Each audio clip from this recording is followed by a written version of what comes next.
Welcome to the zone, a place where silence is heavier than explosions, and the air itself feels like it remembers. Today, we step into the machine tractor station, a relic of Soviet industry, swallowed by time and radiation. This is no ordinary gameplay. There's no HUD, no crosshair, no lifeline of numbers or maps. Just the raw world and me trying to survive inside it. In Stalker 2, immersion isn't a feature. It's the weapon the game uses against you. And here, in this decayed station, you realize very quickly the environment is not just a backdrop, it's alive. It wants you gone. The entrance groans open, metal against metal. Darkness swallows the frame, pierced only by thin beams of fading daylight. This is where instinct takes over. No map to guide you, no compass to reassure you. Every step forward feels like a gamble. The sound design whispers in your ears, a gust of wind, a creak in the distance, the faint rattle of loose machinery. Each sound is a breadcrumb leading you deeper or luring you into a trap. Without a HUD, exploration becomes survival. Your screen isn't cluttered with information, so your brain invents its own. You see shadows shift and wonder, was that a trick of the light or something real? The building itself speaks. Steel bones rusting under the weight of decades. Concrete floors crack like scars. Graffiti bleeds across walls where Soviet slogans once shouted.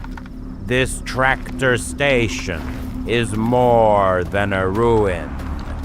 It's a character, one that doesn't trust you.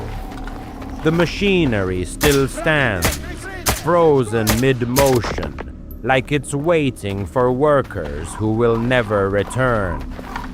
Tables are overturned, papers scattered. You can almost hear the echoes of voices, men and women, who once filled this place with life. And yet, all that remains now is the hum of emptiness. The zone has claimed this place, and you are trespassing. Most games hold your hand. They give you markers, ammo counts, mini-maps, a compass pointing to your next objective. Here, you have nothing. No HUD forces you to listen, to observe. Every creak of a pipe becomes a clue. Every flicker of light feels like a warning. You don't play Stalker 2. You survive it. And in this tractor station, survival doesn't mean shooting enemies or looting gear. It means making peace with fear itself. The further you walk, the heavier the air feels. Dust dances in your flashlight beam like ash. Corridors stretch on endlessly, each one looking like the last, like the building is folding in on itself. The silence grows unbearable, so unbearable that when a single drip of water echoes through the hall, it feels like a scream. You stop, listen, hold your breath. Nothing, and that's the trick. The zone uses silence as a weapon. It makes you paranoid. It convinces you something is always behind you, even when it isn't. This isn't a jump scare game. It doesn't need cheap tricks. The horror here is psychological.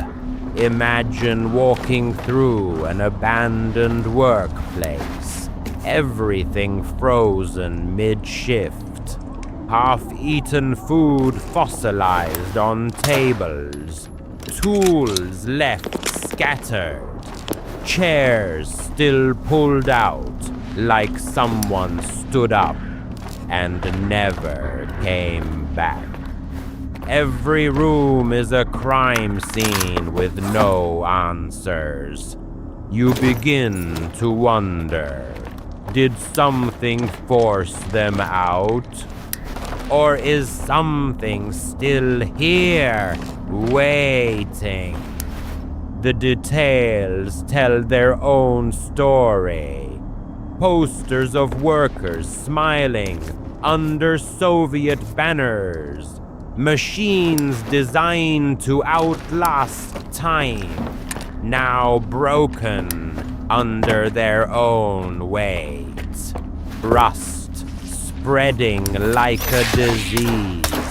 The machine tractor station was once a temple of progress. Now it's a mausoleum, a place where industry came to die. And as you walk through it, you realize the zone isn't just about radiation or monsters. It's about memory, about places that refuse to fade, no matter how dangerous they've become.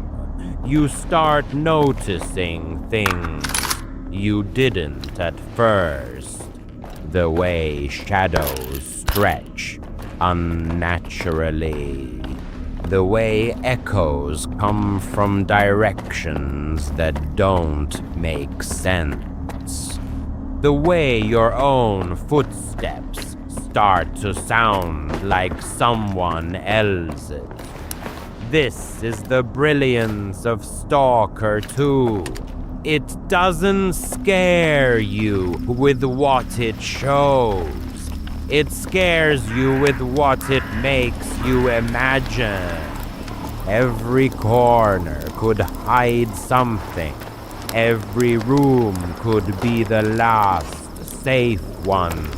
And the longer you stay, the more you realize the zone doesn't play fair. It bends your mind until you can't tell the difference between reality and fear. As the minutes crawl by, the tension builds. You push deeper into the tractor station, and the silence becomes unbearable. You want something to happen, even if it's bad, just to break the pressure. That's when the zone gets you, not with an enemy, not with a fight, but with the crushing realization that you are utterly alone, and you were never meant to be here. Survival here isn't about weapons or armor. It's about endurance, about resisting the urge to quit. Because the real battle in Stalker 2 isn't against mutants, it's against your own mind. When you finally step out of the machine tractor station, you don't feel victorious. You feel haunted.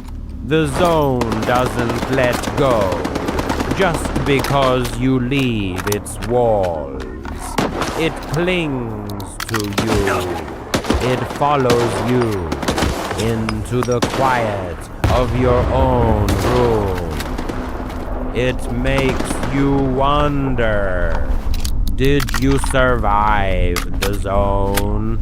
Or did the zone survive you?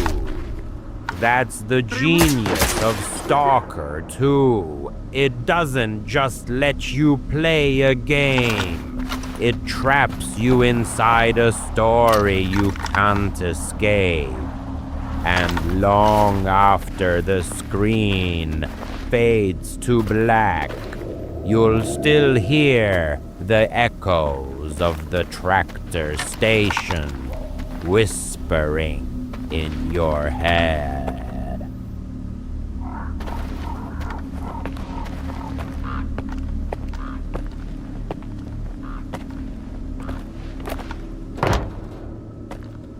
Цепанули, суки! Чудово впоралися!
Позавчора. Гай, день прожив.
Треба перезарядитися!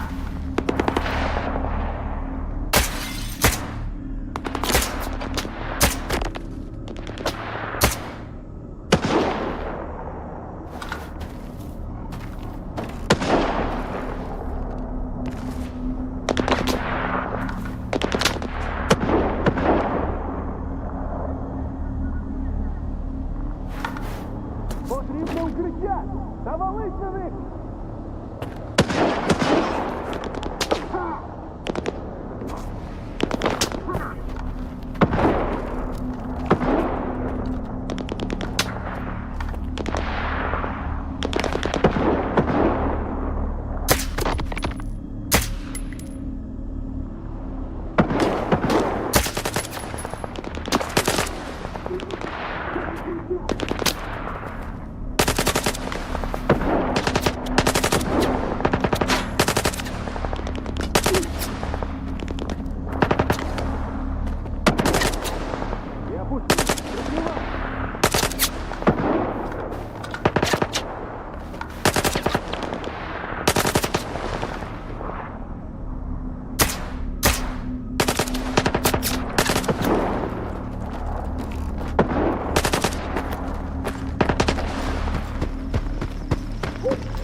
Чудово впоралися!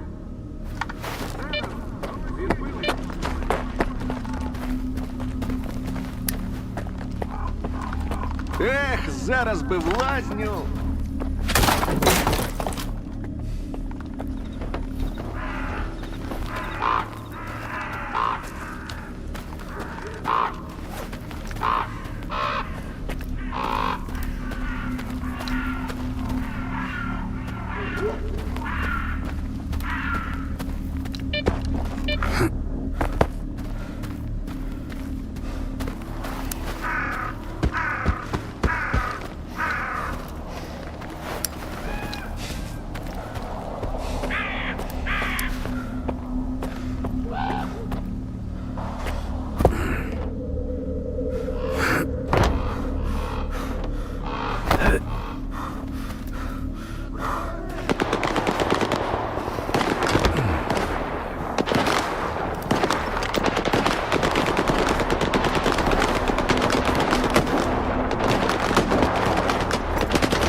Здоров, чоловіче.